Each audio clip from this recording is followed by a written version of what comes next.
Assalamualaikum warahmatullahi wabarakatuh. Alhamdulillah mga kapatid sa Islam, Jumu'ah na naman. Batid niyo ba mga kapatid sa Islam na kabilang sa mabuting pagwawakas palatandaan ng buhay ng isang Muslim ay ang siya ay pumanaw sa araw o gabi ng Jumu'ah. Sinabi ni Propeta Muhammad sallallahu alaihi wasallam, "Ma min muslimin yamutu yawm al-jumu'ati aw laylat al-jumu'ah illa waqahu Allahu fitnatal qabr."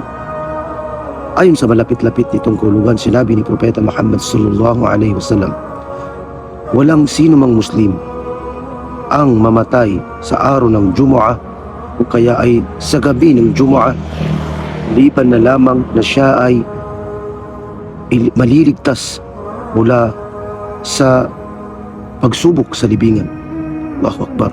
Kaya't mga kapatid sa Islam, lagi nating hilingin sa Allah subhanahu wa ta'ala na tayo ay bawian niya na isang Muslim na sumasamba at naniniwala sa tauhid ng Allah subhanahu wa ta'ala.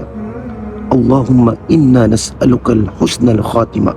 O Allah, hinihiling namin sa iyo ang mabuting pagwawakas ng aming buhay.